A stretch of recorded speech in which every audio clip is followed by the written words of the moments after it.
You know that weird block of text you see everywhere? The one that looks kind of like Latin? It's called Lorem Ipsum, and believe me, it has one of the most surprising secrets you'll hear all day. Let's dive in.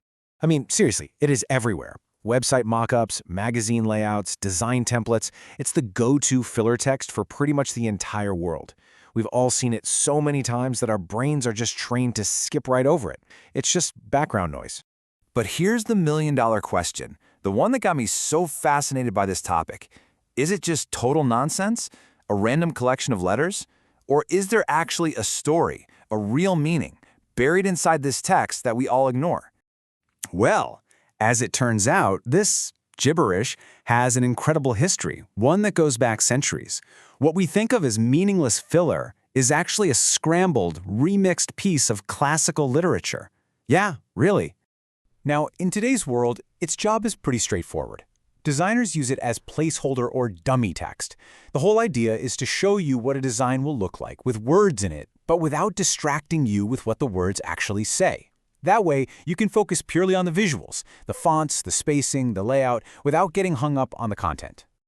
So, to figure out where it came from, we need to hop in a time machine. We're going back to a time before computers, before digital design, to the old-school world of physical typesetting. The journey of this text into our digital lives started way before the first computer was even a dream. Okay, check this out. Back in the 1960s, a company called Letterset made these dry transfer sheets.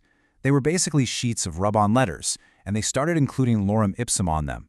This was a total game changer for graphic artists. It made adding placeholder text super easy, and boom, its popularity just exploded. And from there, it was a complete takeover.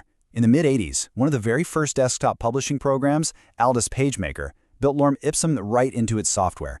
And just like that, it made the jump from print to pixels. Today, it's baked into just about everything. Microsoft Word, WordPress, you name it. But here's the crazy part. For decades, its actual origin was a total mystery. It was just there. That is, until one Latin scholar decided to play detective. And this is where the story gets really good. Let's meet our hero, Richard McClintock.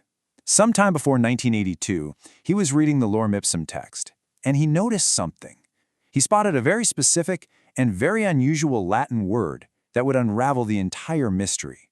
The clue was this one single word, consectetur. Now, this word is actually pretty rare in classical Latin. McClintock recognized it and had a hunch.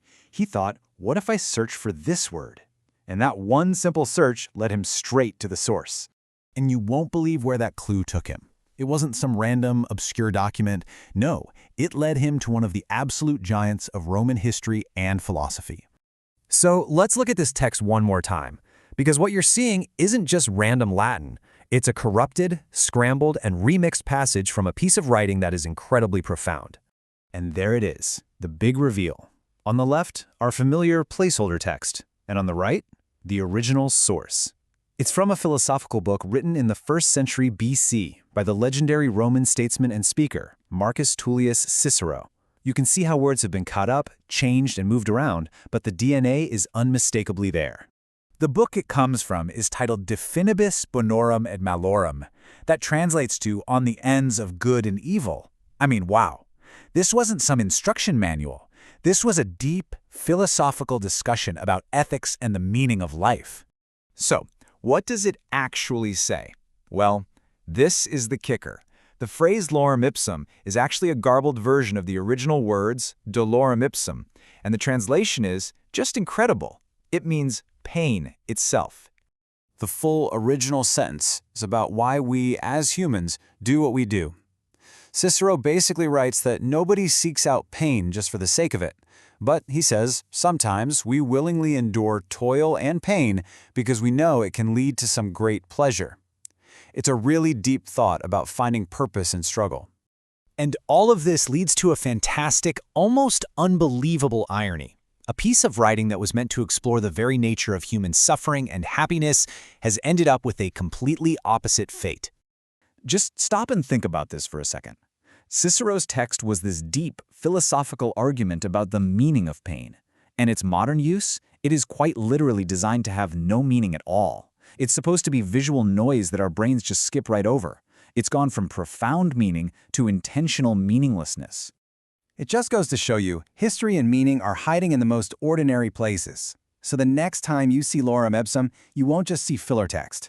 You'll see a tiny piece of ancient philosophy, a story about pain and pleasure, and the incredible journey that words can take through time.